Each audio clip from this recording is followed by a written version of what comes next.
The largest wooden merchant ship ever built in the United States burned at her berth before she sailed a single mile. She was called the Great Republic. 4 masts, 4 decks, 335 feet of hull, 4,555 tons on the register. A hull longer than a Boston City block. 14 months of assembly in Donald Mackay's East Boston yard. 2,056 tons of white oak in her frame. 1.5 million feet of pine in her planking and decking. She was launched on October 4, 1853, towed down the coast to New York to take on cargo for Liverpool, and on the night of December 26th, a fire that started in the Novelty Baking Company on Front Street threw sparks into her rigging and did not stop until her upper decks were gone and her hull sat scuttled at the wharf, burned to the waterline to save what could still be saved. She had not carried a single ton of cargo across a single mile of ocean. She had done nothing yet. And every plank that burned that night had a history in the Kennebec River Valley of Maine before it ever reached the wharf where the sparks landed. That is the story. Not the fire itself, though the fire is where the story ends. The story is the 2 years of work in the woods and on the water and in the yard that produced the thing the fire consumed. The men who walk the oak stands in central Maine in the winter of 1851 with a template drawing folded in a coat pocket. The ox teams that dragged rough-hewed futtocks over roads built for a single season and abandoned after the thaw. The ship's carpenters at Mackay's yard drawing $1.75 a day to fit those futtocks into a hull that was longer than any wooden ship in the country. The yard books that recorded every one of them by name, and the port records that logged the cargo being loaded into her holds the week she caught fire. She was a perfect beauty to every nautical man, one captain said of her afterward. She could do everything short of speaking. That was the language people used for her while she still existed. What follows is what it took to build her, and what it cost to lose her, told from the ledgers that survived when the ship did not. Begin in Kennebec County, Maine, in the late autumn of 1851, almost 2 full years before the Great Republic touched water. The men who walked the white oak stands that season were called timber cruisers, and they were not loggers. A logger cut what a cruiser marked. A cruiser was hired for his eye. He walked in ahead of the cutting crews, sometimes alone and sometimes with a chain man to measure, and he read the standing trees for what they could become. In most timber work, the cruiser was looking for volume, straight boles, clean grain, board feet per acre. Shipbuilding was a different problem. A ship's frame is not straight. A ship's frame is a series of curves, and the strongest way to build a curved frame is to find timber that has already grown into that curve, so that when the piece is hewed and shaped, the grain of the wood follows the arc of the hull rather than cutting across it.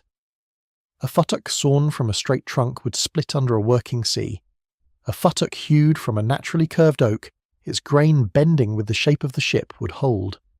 This was called compass timber, and it was what the cruisers in Kennebec County were looking for that winter.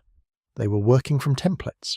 Down in East Boston, in the mould loft above Donald Mackay's yard, the loftsman had already drawn the Great Republic full size on the loft floor. Every frame, every futtock, every knee that would tie a beam into the ship's side. The templates were made from those drawings, thin wooden patterns cut to the exact curve of each piece the ship required, and they were sent up to the timber contractors in Maine so the cruisers could carry the shape of the ship into the woods with them. A cruiser did not find a tree and then decide what part of the ship it might make. He carried the ship in his coat pocket and hunted for the tree that already matched it. They did not look for the tallest tree. They looked for the tree that had already learned to bend against the wind. A white oak that had grown on a slope, or at the edge of a clearing, or leaning out over a creek bed, would put on wood asymmetrically, laying denser rings on the side under load and curving its trunk to compensate. Those were the trees that mattered. A cruiser would circle a stand slowly, sometimes for a full day, before marking a single tree, because the wrong choice cost the contractor money and cost the ship an inch of grain where it needed to hold. He was looking for a bowl that curved through roughly 90 degrees for a floor timber, a tighter arc for a futtock in the turn of the bilge, a shorter, harder crook for a hanging knee. The templates told him which curve he needed. The forest told him where it was. The scale of the search was set by the ship. The Great Republic's floor timbers, the pieces that ran across the keel at the bottom of the hull, were sided 12 to 15 inches and moulded 22 inches. That is a piece of finished oak roughly the size of a small stove, and every one of them had to come from a tree that grew with the right bend in it. The futtocks that ran up from the floors, one on top of the next to build the ship's side, were slightly smaller but far more numerous, and each pair had to match the curve of its frame. Mackay's design required, by the yard's own accounting, 2,056 tons of white oak. To put that in something you can hold in your head, a mature white oak of 3 feet through the butt, cut into usable ship timber with much of the tree left in the woods as waste, might yield 2 or 3 tons of finished frame stock.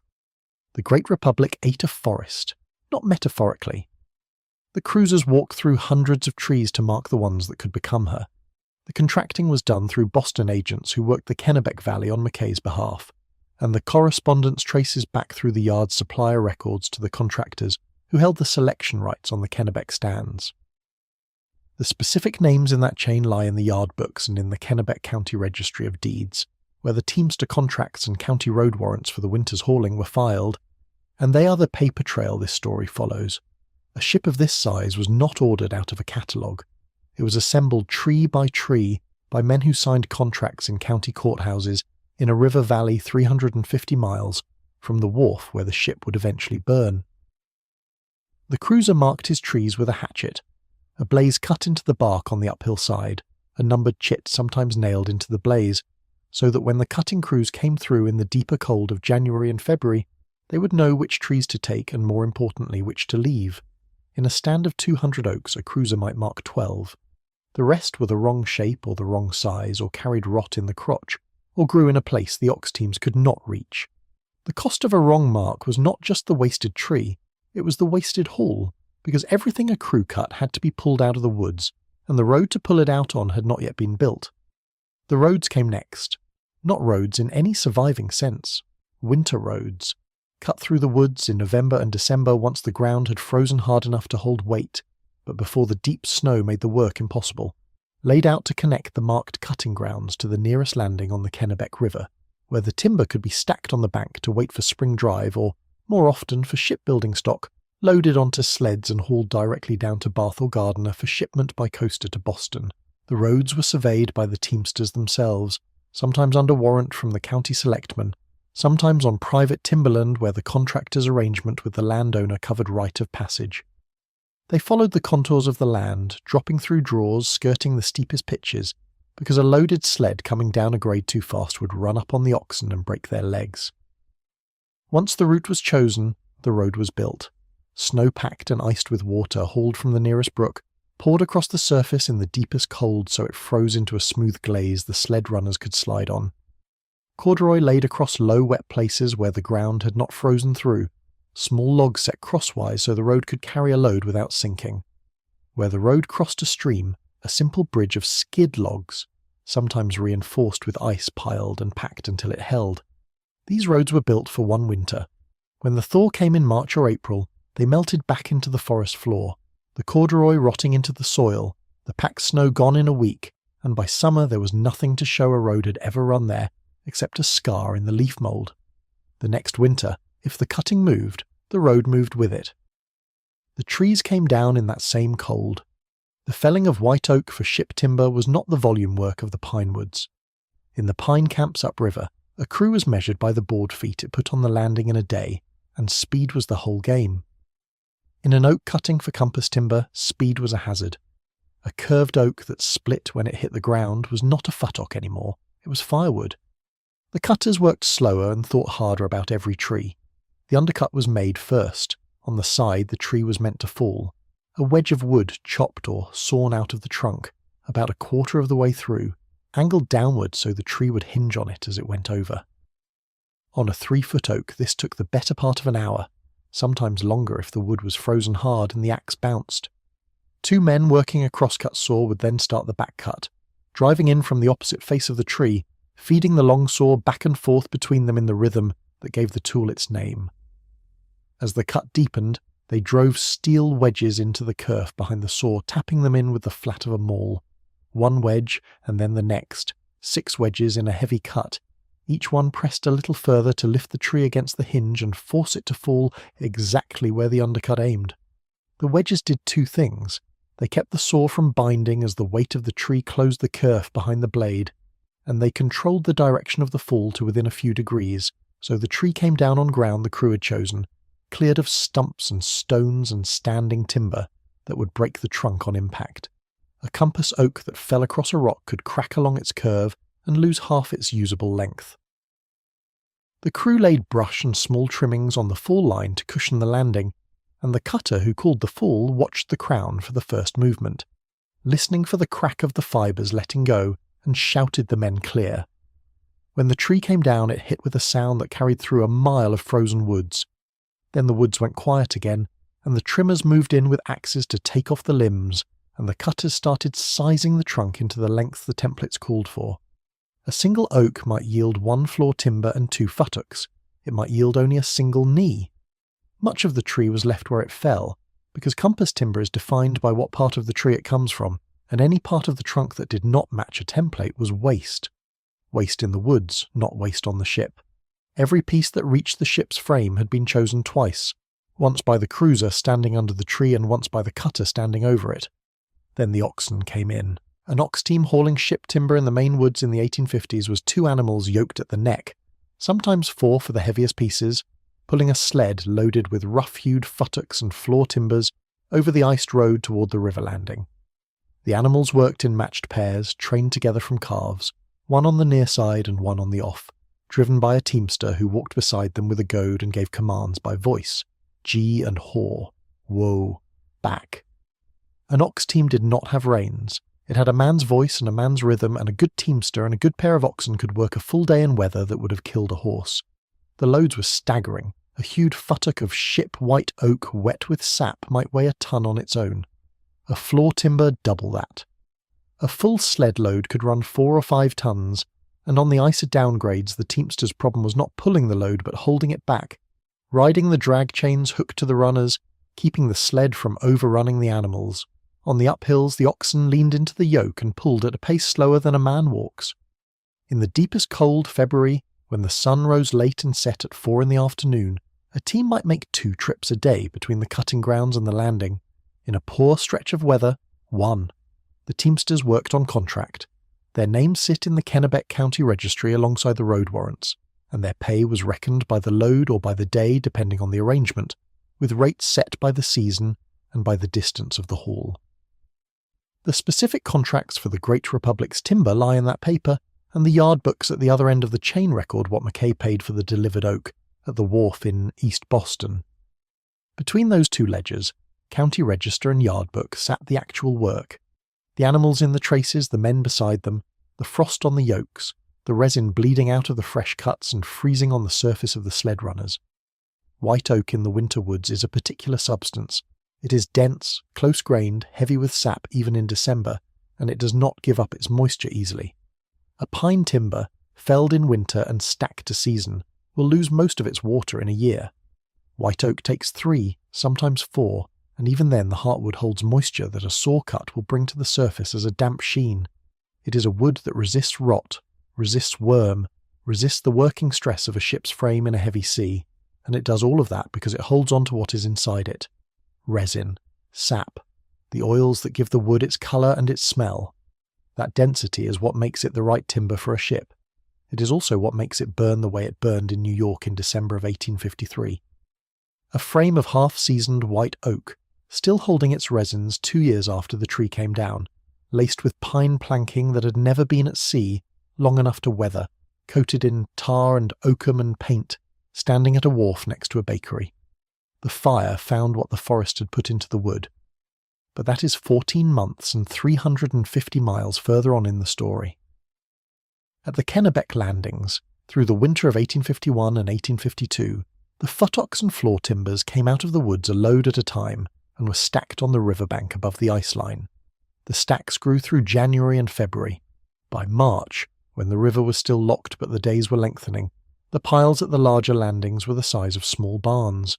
Oak timbers laid crosswise in tiers to let air move between them, each piece marked with a chalked or painted number that referenced the template it had been cut to, and the position it would take in the ship. A floor timber for frame number 47, port side. A first futtock for frame number 82, starboard. The ship existed in numbers on those timbers before it existed as a hull. When the ice went out in April, the coasters came up from Bath. 2-masted schooners, shallow drafted, built to work the Kennebec above the fall line. They loaded the oak at the landings and carried it down to the river's mouth, and then south along the coast to Boston Harbour, delivering to the wharves of East Boston where Mackay's yard stood. The trip was 2 or 3 days with a fair wind. The oak that had been standing in a main woodlot in November was on the yard's timber pile by May, still wet, still heavy, still bleeding sap from its cut ends into the sawdust of the yard floor. That was the raw material, 2,056 tons of it, drawn from a river valley that had never seen a ship of this size demanded of it before, moved by men and animals whose names appear in county paper and yard paper, but nowhere in the accounts of the ship itself, delivered to a wharf in East Boston where a different problem was waiting. The problem of turning that timber, piece by numbered piece, into a hull 335 feet long. That problem belonged to Donald Mackay, and to the men he paid $1.75 a day to solve it. What they built, and what happened to it on a December night in New York with the wind off the harbour and a bakery on fire 2 doors down, is what the yard books and the port records were still holding when everything else was gone. A futtock is the curved rib that gives a wooden hull its shape across the beam. On a ship the size of the Great Republic, there were hundreds of them. Each one was hewed from a single piece of white oak that had grown, in the forest, into roughly the curve the ship required. That was the whole logic of the timber cruiser's winter walk through the Kennebec woodlots. A straight tree could be sawn into planks. A curved tree, a tree that had leaned toward a clearing or grown out over a stream, held inside it the shape of a rib. The framer's job was to find that shape and cut everything else away. The template came off Mackay's mould loft floor in East Boston. It was a thin pattern of pine, sometimes cedar, cut to the exact curve of a specific frame in a specific position in the ship. Frame 47, port side, first futtock. The template travelled to the woodlot in a cruiser's roll, then back to the landing on the finished timber, then to Boston on the coaster, and finally to the framing floor of the yard, where a man laid it against the hewed oak and marked with a piece of chalk the places where the wood still stood proud of the shape the ship required. Then he took an adze to it. An adze is a hand tool with a curved blade set at a right angle to a wooden handle, swung between the legs in short overhand strokes that shave the surface of a timber, one chip at a time.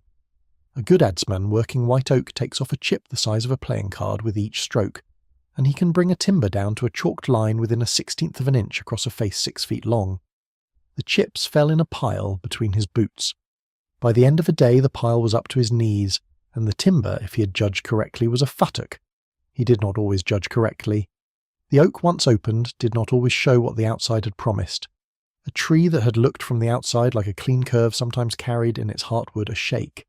A shake is a separation between the annual rings of a tree, a hairline crack that runs with the grain, and cannot be seen until the log is broken open.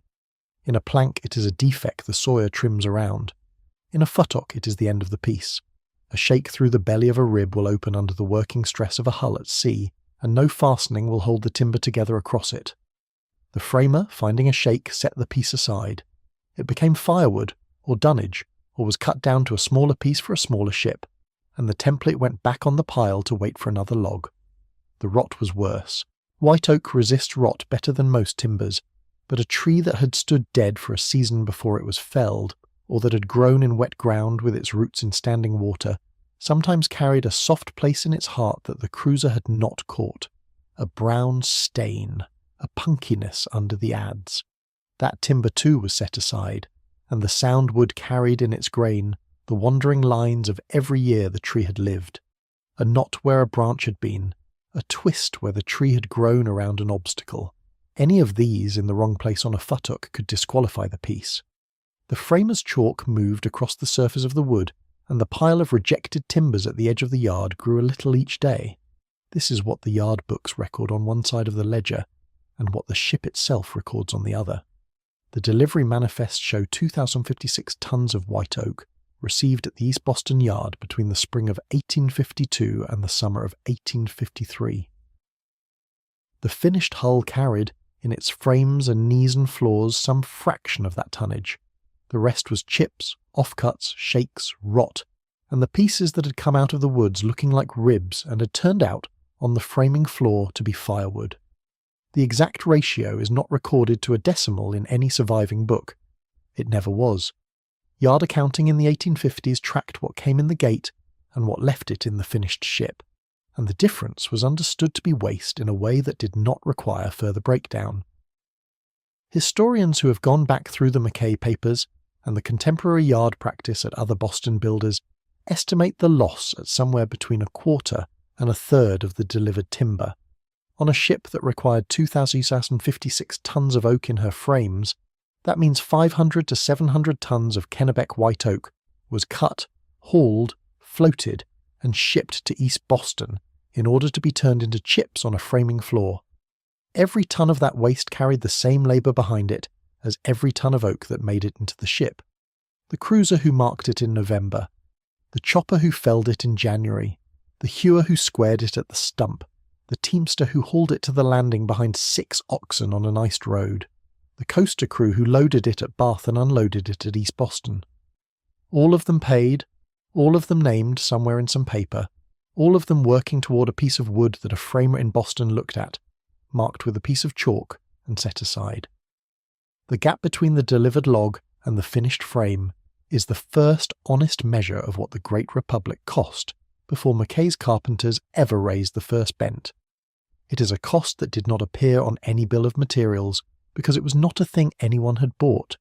It was a thing the forest had failed to give. Mackay knew this. Every shipbuilder of his generation knew it. The trade allowed for it in the tonnage of oak ordered at the front of the job. When Mackay's clerks wrote out the timber contracts in the winter of 1851, the tonnage they specified was already inflated against the waste they expected to find on the framing floor. The cruiser in the Kennebec woods was not marking 2,000 tons of oak.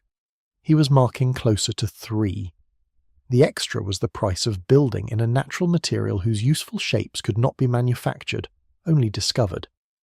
And the men who did the discovering at the East Boston end are the men whose names the yard books hold. The payroll ledgers from Donald Mackay's yard for the years 1852 and 1853 survive in the collections of the Boston shipbuilding papers, and they record, in the compressed hand of a yard clerk, the daily wages paid to the carpenters, caulkers, fasteners, and joiners who built the Great Republic. The standard rate for a ship's carpenter at Mackay's yard in this period was $1.75 a day. The men worked 6 days a week, from sunrise to sunset, with a break at midday for a meal brought from home or bought from a woman selling out of a basket near the yard gate. A carpenter working a full week at that rate took home $10.50. A schoolteacher in Boston in 1852 earned on average $10 to $12 a week. A carpenter at Mackay's yard earned in 6 days what a schoolteacher earned in 5.5, and he did it swinging an adze in the open air of East Boston through a winter in which the ice on the harbour sometimes reached the pilings of the wharves. $10.50 a week was enough to rent 2 rooms in the North End or in East Boston itself, close enough to the yard that a man could walk to work in the dark. It was enough to buy coal for the winter, flour and salt pork and molasses, and the vegetables a wife could put up in the fall. It was enough to keep a family in shoes. It was not enough to save. A carpenter who worked at Mackay's yard for the full run of the Great Republic, from the first framing in the spring of 1852 through the fitting out in the fall of 1853, earned in that time somewhere between $800 and $900, less what he lost to sick days and weather. The ship he built, when she was finished, was valued at $450,000. His labour, over 18 months, was 1/2000th of the value of the thing his hands had made. The names in the payroll book are Irish, English, Scottish, some German, some Nova Scotian.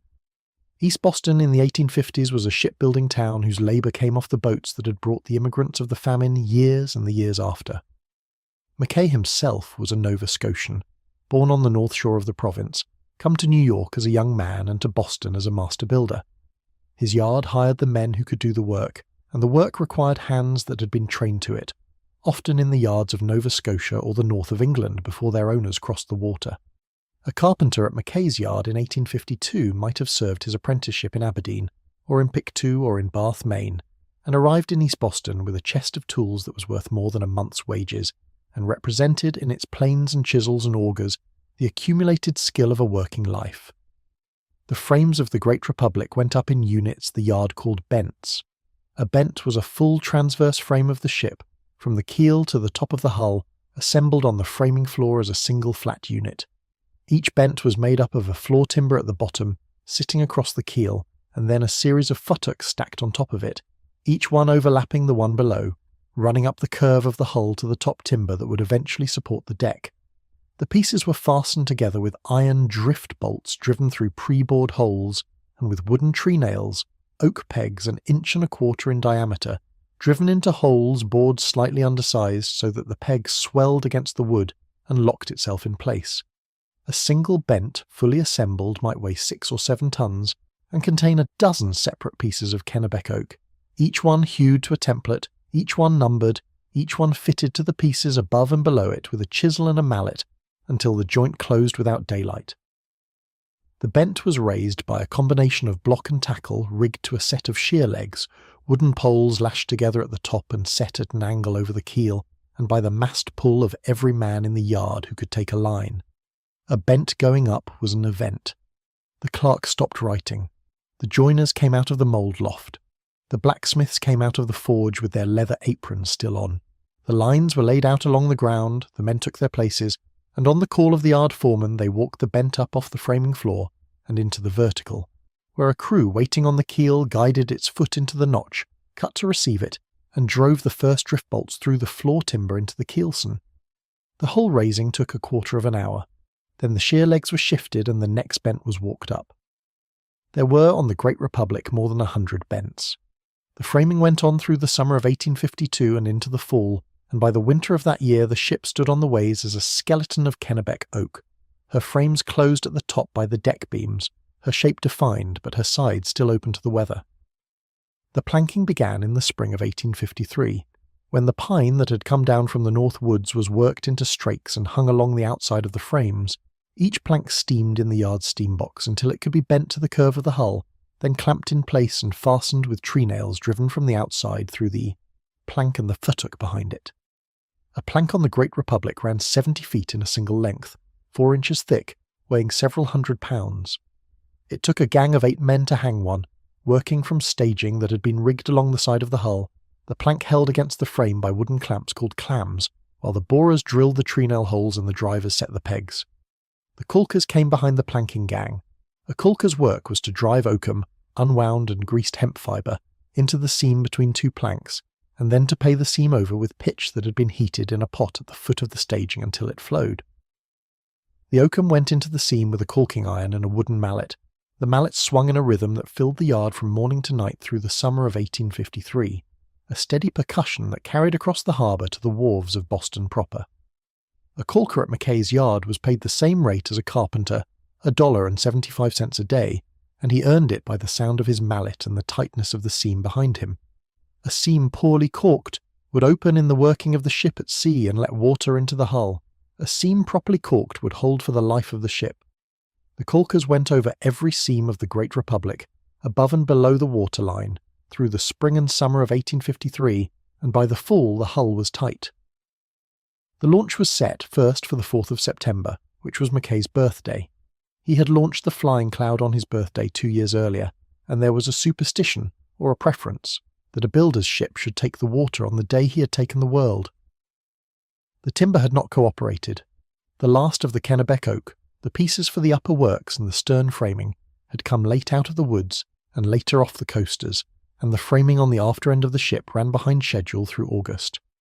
The launch was pushed to October 4th.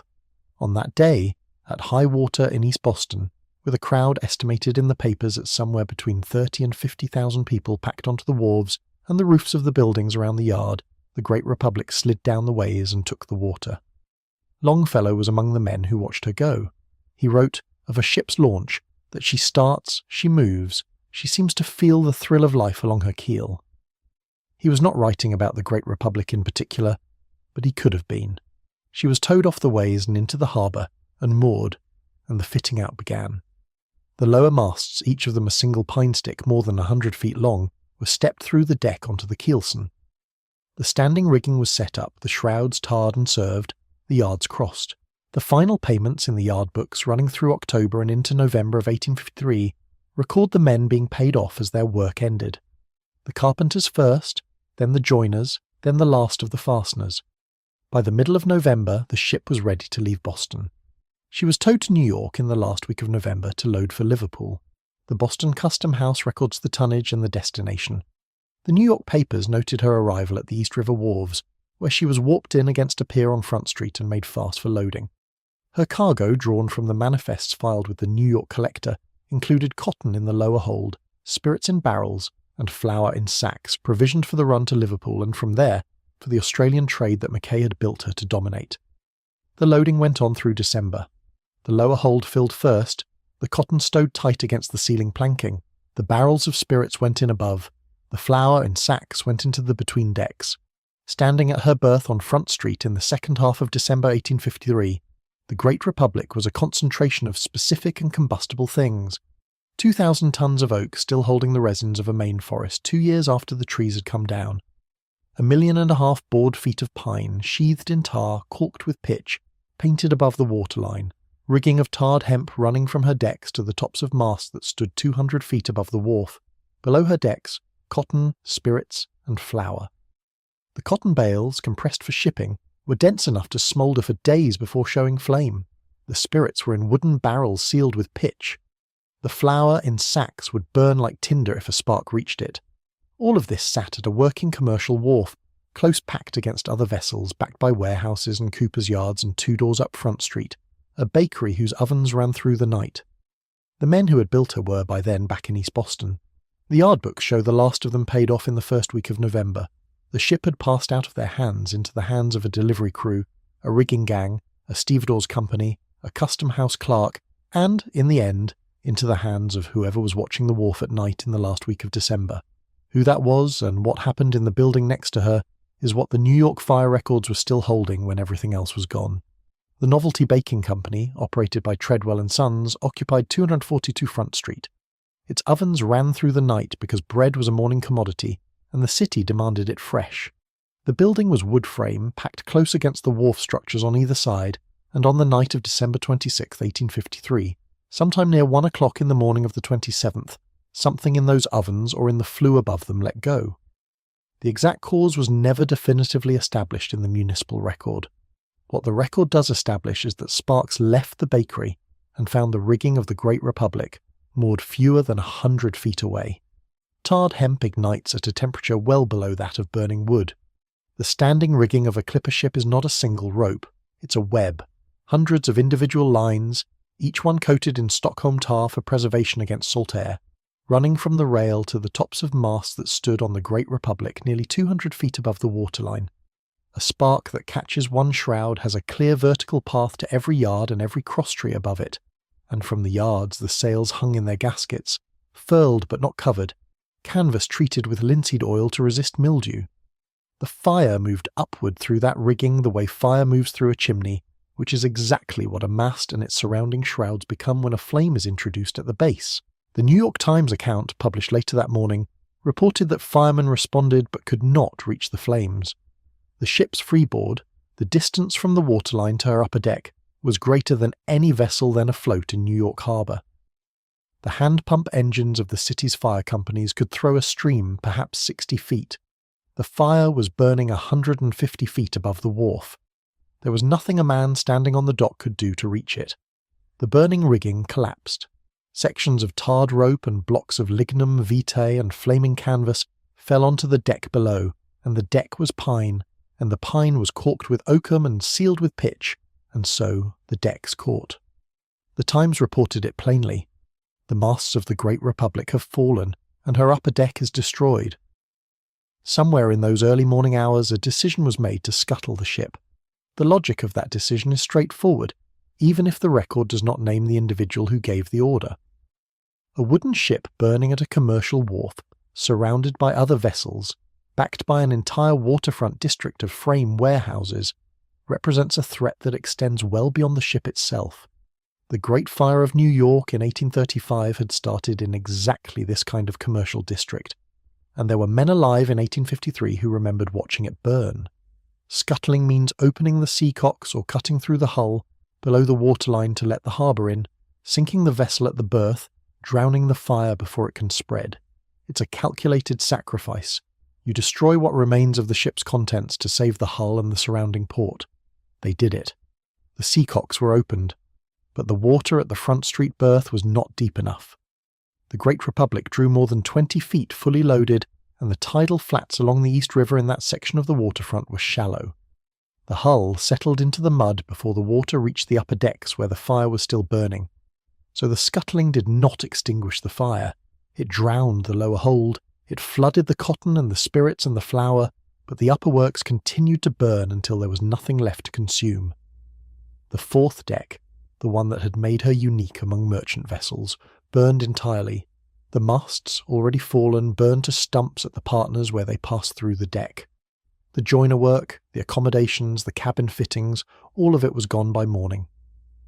What the water did save was the hull below the waterline. The white oak frames, the futtocks hauled out of Kennebec County 2 winters before, the keel and keelson, the floor timbers bolted through with iron, all of that survived because it was already submerged when the fire reached its full intensity. The hull planking below the turn of the bilge survived. The copper sheathing survived. The basic skeleton of the ship, everything below her third deck, remained intact. But intact is not the same as undamaged. The hull had been designed to carry cargo distributed evenly across 4 decks. Now it was carrying the weight of thousands of tons of waterlogged grain and swollen cotton, all of it concentrated in the lower hold, pressing outward against frames that were themselves saturated with harbour water. The structural strain on those futtocks, curved to a shape dictated by templates drawn in Mackay's loft 18 months earlier, was enormous. The cargo was a total loss. The upper works were a total loss. The rigging, the masts, the sails, the yards, the deck furniture, the boats, the cabin, all gone. What remained was the lower hull of the largest wooden ship ever built, sitting on the mud at a New York wharf with her upper works burned to the waterline and her hold full of ruined grain. The financial reckoning began immediately. Mackay had built the Great Republic for his own account, meaning he had not sold her to a shipping firm before construction. She was his ship, his investment.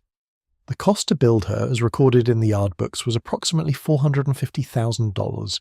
The insurance recovery, paid out by the London underwriters, came to roughly £47,000 sterling, which at the exchange rate of that winter amounted to somewhere between $230,000 and $235,000.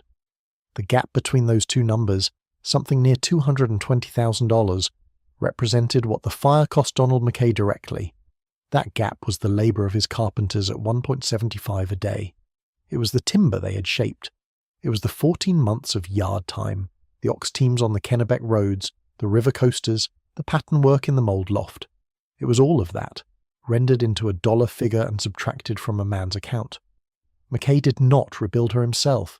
He sold the wreck to A. Lowe & Brothers, a New York shipping firm with the capital to undertake a restoration. The sale price is not reliably recorded in the surviving documents, but it was a fraction of either the construction cost or the insurance value. Lowe's shipwrights raised the hull in the winter of 1853 to 1854, pumped her out, and assessed what could be saved. Their conclusion was that the ship could sail again, but not as Donald Mackay had designed her. The fourth deck was gone and would not be rebuilt. The masting would be reduced. The sail plan would come down to something more conservative, something a smaller crew could handle, something that did not require masts 200 feet tall. The ship that emerged from that rebuild would be smaller in every registered dimension than the ship that had slid down the ways at East Boston 14 months before. The rebuilt Great Republic was relaunched on February 24, 1855. Her new registered tonnage was approximately 357 tons. The original had measured 4,355. The difference, 1,198 tons, was the fire's permanent signature written into the customs records. She had lost a full deck, roughly 15 feet of freeboard, and a quarter of her carrying capacity. The reduction in rig meant she would never achieve the speeds Mackay had designed her to reach. She was still a large and able ship. One captain would later say that she was a perfect beauty to every nautical man, that she could do everything short of speaking. But she was not the ship that had been built. She was the ship that survived. The Mackay yard books do not confirm whether any of the carpenters who built the original returned to work on the restoration under Lowe's ownership. The work was done in New York, not East Boston, and under a different firm's management.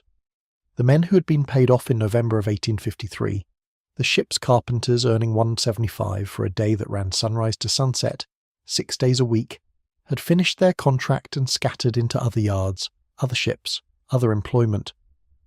Whether any of them stood on a New York wharf in the spring of 1854 and looked at the burned hull they had once assembled from raw futtocks is something the record does not say. What it says is what they were paid and that the ship left their hands whole. 2 ledger entries in the Boston Custom House and the New York port records describe the same vessel. The first records the Great Republic at 4,055 tons, 4 masts, 4 decks, registered in Boston, October 1853. The second records her at 3,357 tons, 3 masts, 3 decks, registered in New York, February 1855. Between those 2 entries is a bakery fire, a shallow berth, and 14 months of silence. The numbers do not editorialize. They don't assign blame to Treadwell and Sons or praise the men who opened the Seacocks. They simply measure the hull before and after, and the difference between them is 198 tons of white oak and pine and iron that no longer existed in any form that could carry freight across an ocean. The $450,000 it had cost to build her was, in 1853, enough to construct a small town. It represented the combined annual wages of roughly 500 carpenters working full years at $175 a day. It represented a forest in Kennebec County, the trees marked and felled and hauled and shipped and shaped over 2 winters.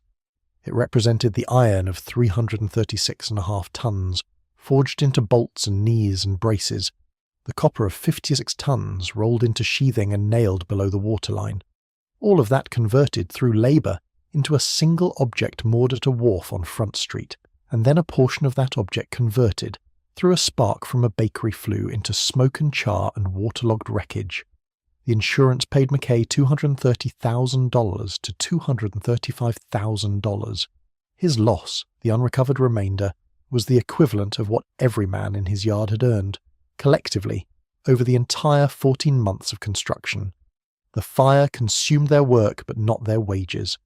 Those had already been paid, week by week, from the yard accounts. The money was spent. The rooms in the North End had been rented, the groceries bought, the families fed. In that sense, the labour was not lost. It had passed through the ship and into the lives of the men who built her, and it stayed there regardless of what happened at the birth. But the ship as Mackay had conceived it, the largest merchant vessel in the world, 4 masts crossed with yards on every one, 4 decks of cargo space designed to dominate the Australian trade and the Liverpool cotton runs, that ship existed for 83 days. She launched October 4th and burned December the 26th, or the 27th, depending on whether you count from the first spark or the last mast falling. 83 days between the water taking her weight and the fire taking everything above it. 2 years of supply chain, 14 months of yard work, 2,000 tons of Kennebec white oak, all of it concentrated into a single object that stood complete for less than 3 months. The rebuilt ship sailed for a decade. She carried cargo to Liverpool and to Australia and around the Horn. She earned freight money for AA, Lowe and Brothers, and justified their investment in the wreck, but she earned it as a 357-ton vessel, not a 4,000 vessel, and the difference between those numbers was permanent. No one rebuilt the 4th deck. No one restored the original rig. The Great Republic that Mackay designed existed only in the yard books and in the memories of the men who had assembled her, and those men were never asked to write down what they remembered. What survives is the payroll ledger. It survives because it was in East Boston, not on Front Street.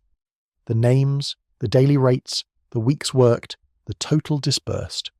The 2,056 tons of oak delivered, recorded in the receiving book. The iron weighed and entered. The copper counted. These numbers remained in Mackay's office while the ship they described sat burned and sinking in a New York berth, and they are the only complete accounting of what it cost to build a thing that large from standing timber, 1 futtock at a time, by hand, in the cold. The fire did not reach the ledger. The ledger is how we know what the fire took,